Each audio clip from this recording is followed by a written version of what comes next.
Welcome to Mind and Life Changes with Zoilita Grant. Welcome, everyone, to Mind and Life Changes, where our goal is to help you learn to use the power of your very own mind to create amazing changes in your life. This segment is our Author Hour. And today we have with us John Koenig, who is a certified board hypnotist and an author of a new book. And I'm going to read his bio. John is a former madman who wrote and produced commercials for clients such as Duncan Hines Cakes, Crisco Shortening, and the New York Stock Exchange.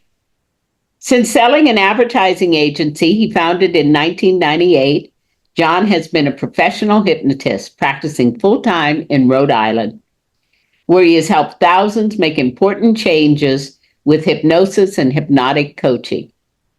He's a board-certified hypnotist and certified instructor with the National Guild of Hypnotists and was awarded the Guild's Order of the Braid in 2022 for lifetime achievement. And that's a pretty significant award. And we congratulate you, John, for your achievement in the field.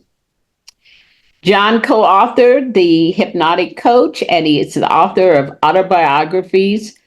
My Autobiographies, An Introduction to Past Life Exploration for Personal Growth.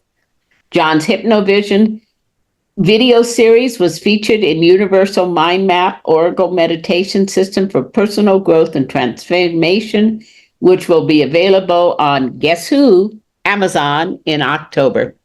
So thank you much for coming, John. Let's dive right in. What motivated you to write My Autobiographies about past lives? Thank you. Well, first I have to say thank you in this life for inviting me. It's a pleasure and honor to be, I think, your first author, and that is an honor. I wish you a lot of luck with this, Zoilita. I wrote my autobiographies to communicate to people who might be skeptical or might be wanting to try past life exploration. And I think the universe works in this way with divine serendipity. I became a madman. I wrote TV commercials, 30-second commercials. I wrote training manuals. I learned how to simplify complex subjects. And a lot of people in my field of past life regression, they're so far above ordinary folk that it's hard for them to communicate. I realized I was being trained for those years to do something. My mission is to communicate spiritual concepts in simple, easily digestible ways. And I was never one that was interested in past lives, truthfully. I was interested in Buddhism, Zen, kind of a global consciousness thing. But a friend of mine's wife was a facilitator, and I went to her. And I don't know what she did, but within seconds, I was being Private Riley of the 1st Continental Dragoons. And people respond differently to regression. Some people, that they get an image, a general sense. Some people like I'm watching something. When I do it, I'm there. And suddenly I'm Private Riley. And Private Riley was pretentious. I felt my mouth saying my name, Private. And I started to say Corporal. He wanted to be an officer. He had a silk shirt like the officers. Anyway, I went through that life and its death. Every life ends with death. And usually, if not always, an unresolved issue. And Riley's was pretension and arrogance. So I began to deal with that in my life, the issue of pretension and arrogance, and to be, dare I say the word, humble. And so that was my story. I was intrigued. I was amazed. And I began to do my own exploration. And the book, truthfully, I believe sometimes these things, this and my new project, are channeled. It just kind of happened. There wasn't a lot of, I just began writing it. And I include 14 of my own lives. I think it's 14. In each of the lives, I end with a poem, a way of that life more directly expressing itself, and with the intention that people can follow along and identify with me. What a wonderful process for growth and development. Finding that pretentiousness in Private Riley allowed you to look at it in yourself, yes, and then to make concrete changes. I'll give you another example. People like me who are practitioners depend on Yelp reviews. And I got a horrible, scathing 1-star Yelp review, and I went nuts. Now, Zoilita knows this guy I'm going to mention, a fellow called David Quigley. who was a trainer that I had. So I go crazy with this thing. Why I got it 1 star wasn't fair. I never worked with the person, and they scathingly attacked me. So I called Quigley, and we did a regression. And I found myself as Brother Thomas, an academic monk in the 15th century or so, who was very pretentious again, very spiritual and knowledgeable. He loved his life. And he gets a student in his class, and the student doesn't want to be there. It's a nobleman's son. The nobleman is the archbishop's nephew. And back in the day, nephew meant not nephew, but illegitimate child. Mm-hmm. So I complained to the abbot. I want him out of my class. I get scathingly attacked by the archbishop. Why are you attacking my nephew? I get demoted to the kitchen, and I hang myself. Oh, my gosh. And what happened in that experience was the thing about the Yelp review vanished. And that is one that's available to people who do past life work. That an issue that doesn't make sense. Maybe even psychotherapy hasn't gotten you anywhere. Maybe it's a past life that's expressing itself in this. Wow, that's such a curious idea. How can other people start exploring their past lives? There are lots of, well, they can call Zoilita Grant, I'm sure. But there are lots of people that do past life regression. And, they have different levels of training. Basically, most of us are hypnotists who use hypnotic regression. Like you might regress in this life to childhood, for example. We go past childhood into a past life. Some people think it's something called the Akashic Records. And I tend to think not. I think that I genuinely access a past life. Some people think you're accessing a life of somebody else that might be related. I think it doesn't matter. It even doesn't matter if I'm only accessing my subconscious. Mm-hmm. The therapeutic benefit is powerful. So I would say, find some, look at Google, is wonderful. And look at their background, look at their training. And I hate to say this, look at their Yelp reviews. I've never even looked at my Yelp reviews. I don't know. You're wise not to. There's nothing good going to, I've got 48 or so 5-star, and Yelp doesn't show them all. But that thing with that 1-star Yelp review, I believe everything that happens in life, every bit of adversity, is part of a person's spiritual path, even though it doesn't seem that way. I absolutely agree with you. Like one of the slogans I use is that life is being done for you, not to you. Absolutely, isn't that? But it doesn't seem that way.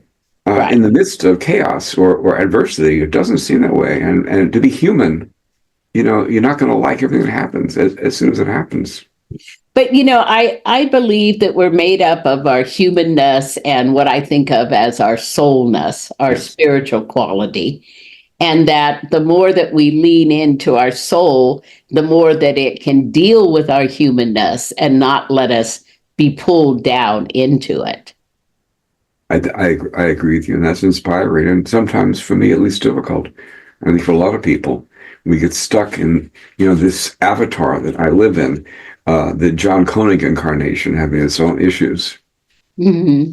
So you mentioned a couple of benefits. What are some other benefits that people can find when they start really exploring their past lives? A great benefit is compassion.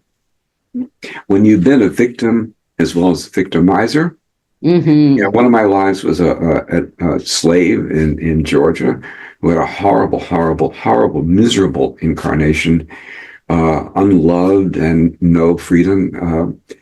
One, unfortunately, that I experienced when I went to a thing in your neck of the woods with you, Zoilita, where I got in touch with my life as an SS guy, a Polish guy toward the end of World War II in a subsidiary camp at Auschwitz. And one of the things Zoilita was talking about was making amends. And, I've got 6 million Jewish dead souls, not to mention others. And that was tough, frankly. Mm-hmm. And in this life, I won't go into it now, but there was a lot of things the way I was raised. I was raised by a father who considered himself a neo-Nazi.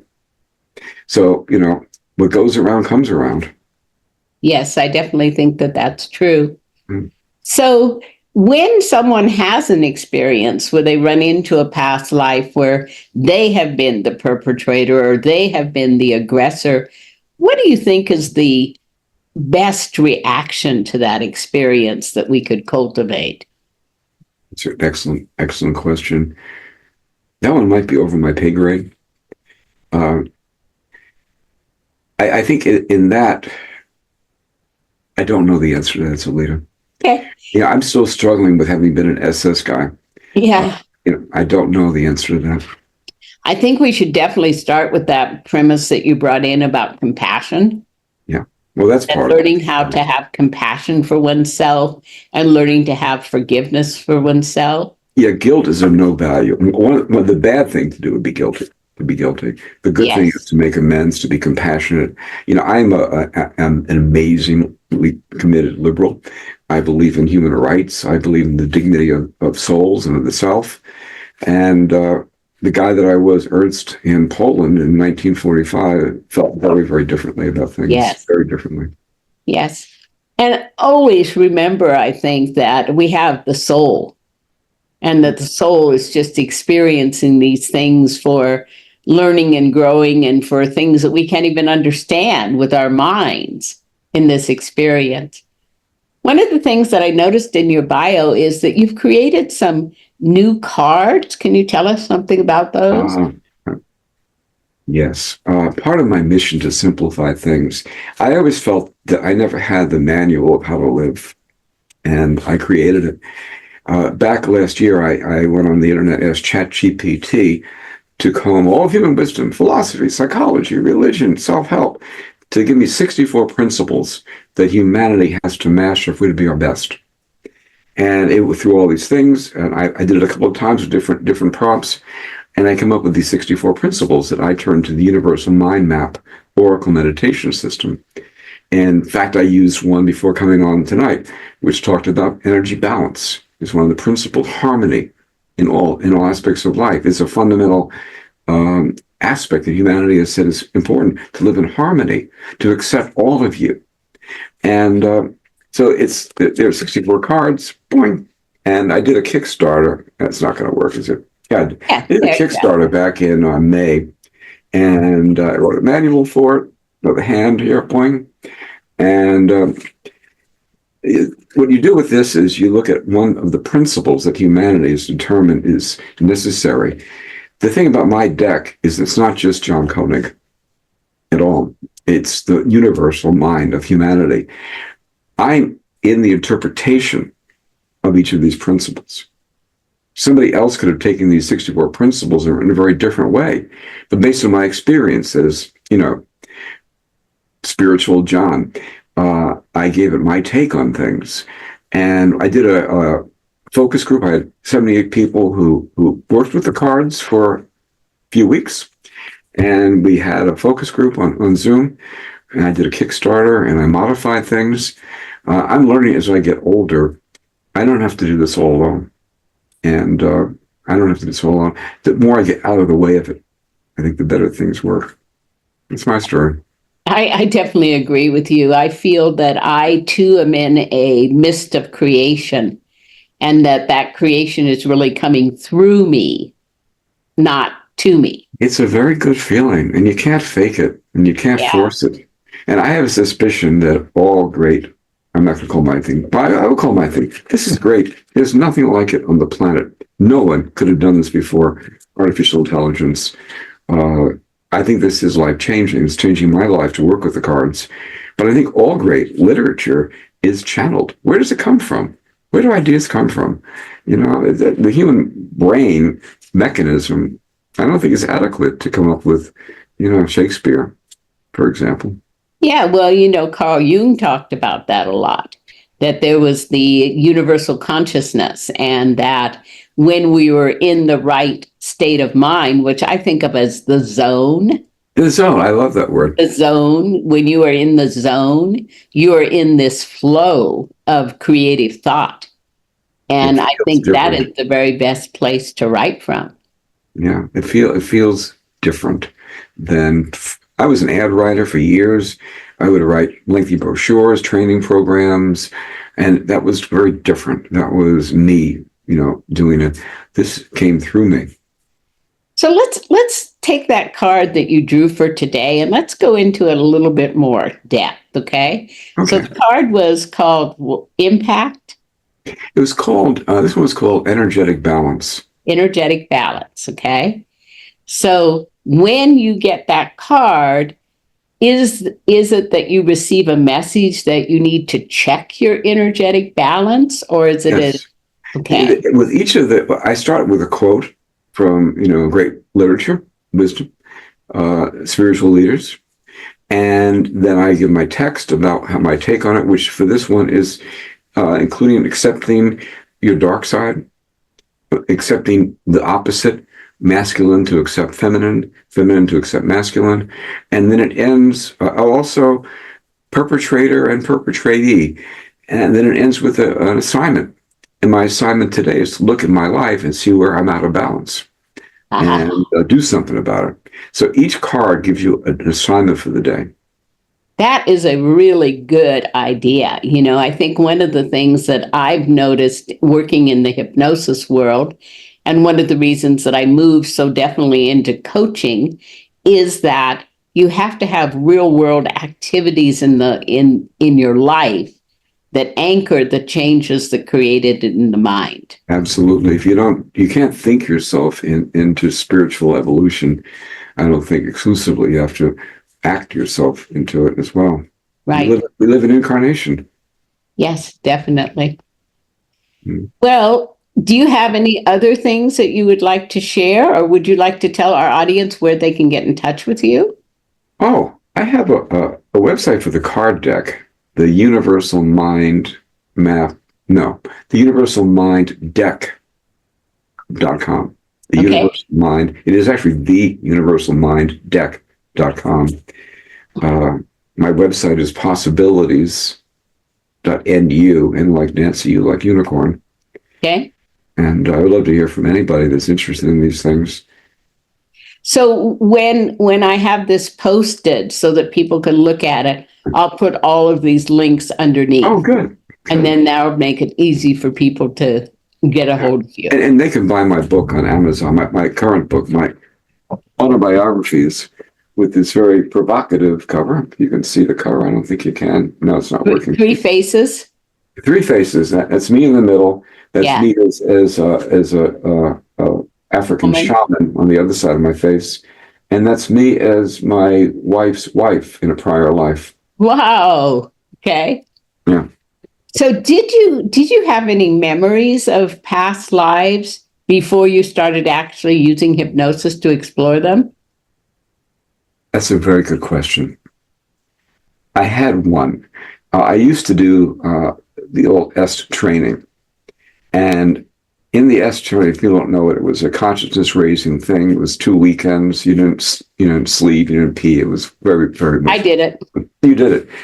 I had the experience of being shot in my head and flying up. And I had no idea what that meant. And that was how Private Riley died. Ah.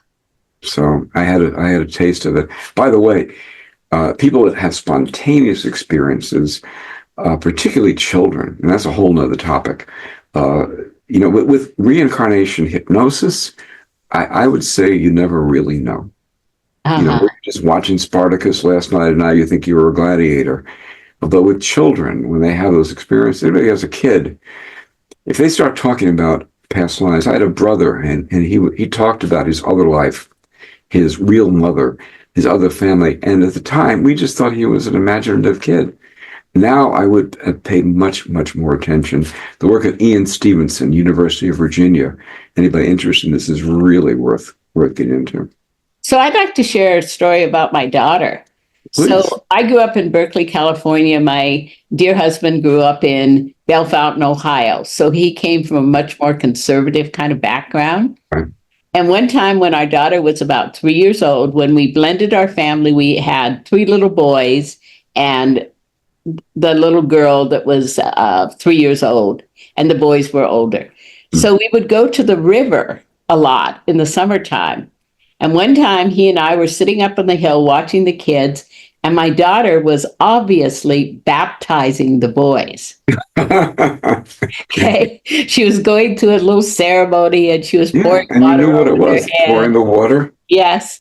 And my husband was like, oh my gosh, she shouldn't be doing that. It's sacrilegious. Yeah. And I was like, well, go talk to her.